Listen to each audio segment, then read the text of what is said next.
नमस्कार, जय भीम साथियों। दैनिक दस्तक पर आपका स्वागत है। मैं हूं आपका होस्ट जीपी गौतम। साथियों, हरियाणा से एक बहुत ही दुखद खबर इस समय आ रही है, क्योंकि हरियाणा के एक बहुत ही बड़े नेता, बहुजन समाज पार्टी के एक बड़े नेता की कथित तौर पर गोली मारकर हत्या कर दी गई है। जी हां साथियों, आपने सही सुना। एक बहुत बड़े नेता, बहुजन समाज पार्टी के वर्तमान में जो हरियाणा के प्रदेश सचिव के पदवी पर वो विराजमान थे, उनकी गोली मारकर हत्या करने की खबर इस समय आ रही है। ये वारदात कल यानी कि 24 जनवरी की बताई जा रही है, जब वो अपने कुछ साथियों के साथ अपनी गाड़ी में अहलूवालिया पार्क, एक जगह बताई जा रही है, वहां से निकल कर जा रहे थे, तब उनकी गाड़ी पर यह हमला किया गया है। और इस हमले के दौरान उन पर 3 गोली चलाने की बात कही जा रही है। आप उनकी गाड़ी का हाल देखिए, किस तरह से उनकी गाड़ी चकनाचूर इस वारदात में हो गई है।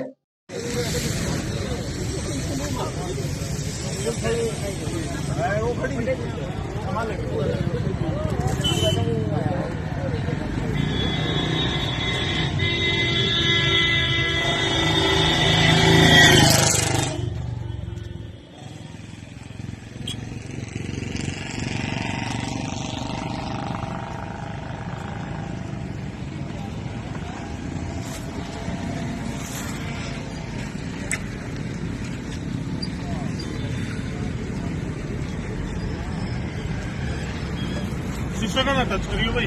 ना ना उधर वाला पे ना कोई नहीं।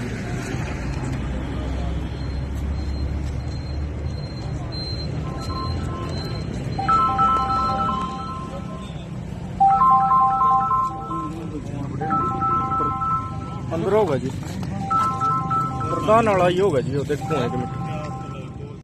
गाड़ी की हालत देखकर आप अंदाजा लगा सकते हैं कि हमला हत्या के इरादे से किया गया है, क्योंकि गाड़ी की हालत बहुत ही इस समय टूट फूट उसमें बहुत ज्यादा की गई है। शीशे आप देख सकते हैं पूरी तरह से टूटे हुए हैं।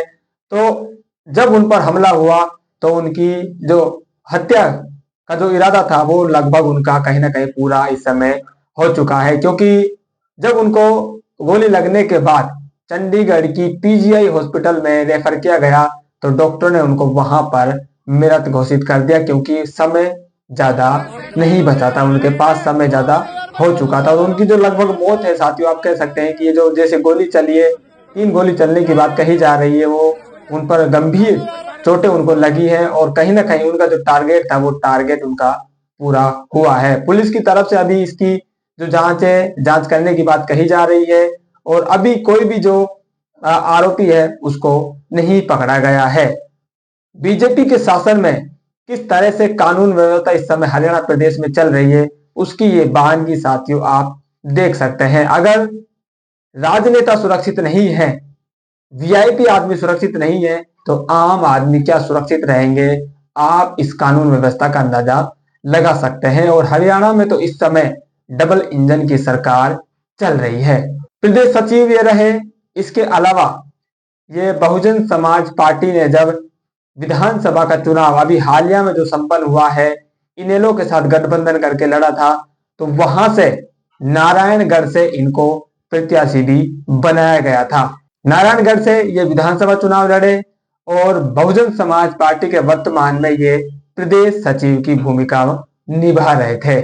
इनका जो राजनीतिक कैरियर है युवा ही है साथियों। अभी तो ये कॉलेज राजनीति से राजनीति में आए हैं, इनेलो के साथ भी इन्होंने काम किया है। इसके अलावा जो दुष्यंत चौटाला की जो पार्टी है जेजेपी, वहां भी इन्होंने राजनीति करी है और इसके बाद ये बहुजन समाज पार्टी में शामिल हुए और नारायणगढ़ से ये विधानसभा के चुनाव भी लड़े। तो राजनीतिक हत्या इसको करा दिया जा रहा है और हरियाणा की जो बीजेपी सरकार है उस पर लगातार सवाल या निशान अब उठ रहे हैं कि किस तरह की कानून व्यवस्था इस समय हरियाणा प्रदेश में सैनी के शासन में चल रही है। डबल इंजन की सरकार होते हुए भी वहां पर वीआईपी लोग सुरक्षित नहीं है, तो आम लोग कैसे सुरक्षित होंगे। आपको याद होगा करीब 6 महीने पहले जून के महीने में तमिलनाडु में बहुजन समाज पार्टी के प्रदेश अध्यक्ष की भी हत्या इसी तरह से कर दी गई थी।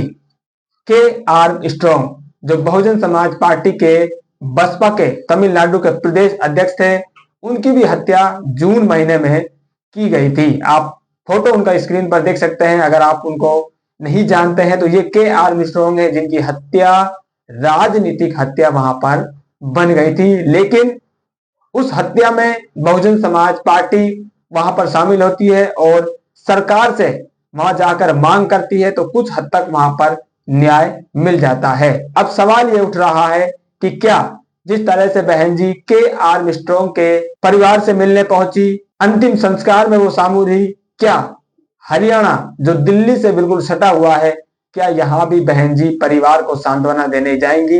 क्या सरकार से वो कुछ मांग करेंगी? लगातार सोशल मीडिया पर अब ये सवाल उठ रहा है। इस सवाल का जवाब साथियों आपको देंगे, लेकिन इससे पहले आकाश आनंद ने अपनी बात इस हत्या पर रख दी है। आकाश आनंद जी ने कहा है, हरियाणा बसपा यूनिट के प्रदेश सचिव हरबिलास रज्जू माजरा जी की हत्या से स्तब्ध हूं।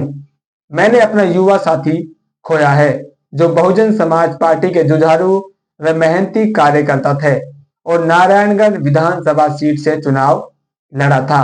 एक युवा जन नेता की हत्या दुखद है और प्रदेश में फैले अराजकता का नतीजा है। भाजपा सरकार में कानून व्यवस्था बेहाल है, चाहे महाराष्ट्र हो, हरियाणा हो या यूपी हो। सत्ता के संरक्षण में अधिकारी मस्त हैं और जनता असुरक्षित है। कुदरत उनके परिजनों को यह दुख सहने की ताकत दे। तो आकाश आनंद ने इस हत्या को एक जन नेता की हत्या बताया है और सरकारी जो अधिकारी हैं, सरकारी अधिकारियों को भी उन्होंने लपेटा है कि वो अपनी मस्ती में मस्त है और जनता वहां पर असुरक्षित महसूस कर रही है। हमने भी आपको पहले बताया था, जब इतने बड़े आदमी साथियों सुरक्षित नहीं है, उनकी सरेआम हत्या कर दी जा रही है, तो आप सोचिए आम लोगों की जिंदगी पर क्या बीत रही होगी। ना सिर्फ हरियाणा बल्कि यूपी, राजस्थान, किस तरह से ये जातिवाद का अड्डा बना हुआ है। यहाँ पर कानून व्यवस्था बिल्कुल भी मजबूत नहीं दिखाई देती है। अभी आपने खबर सुनी कि एक दलित दूल्हे को अपनी बारात निकालने के लिए करीब 200 पुलिसकर्मियों की सहायता लेनी पड़ी। तो आप मान सकते हैं यहाँ पर ये बिल्कुल साथियों आपके सामने सबूत है कि किस तरह की कानून व्यवस्था भाजपा शासित राज्यों में चल रही है। सोचिए एक बारात में 200 बाराती भी शामिल नहीं होंगे, लेकिन 200 पुलिसकर्मी शामिल होने की बात कही जा रही है। यानी कि एक दलित व्यक्ति तो अपनी बारात भी आजादी से नहीं निकाल पाता है, उसको इतनी असुरक्षा है। तो राजस्थान के बाद हरियाणा का नंबर आ गया है।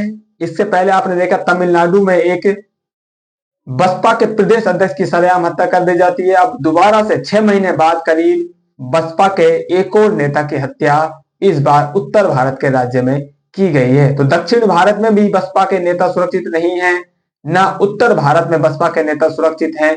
जब नेता सुरक्षित नहीं है तो सोचिए साथियों आम जनता की हालत कितनी डरावनी इस समय चल रही है।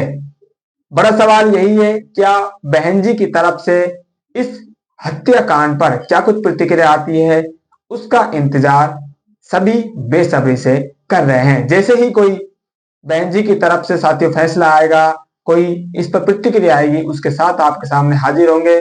फिलहाल इस अपडेट में इतना ही, मिलते हैं नई अपडेट में, तब तक के लिए जय भीम।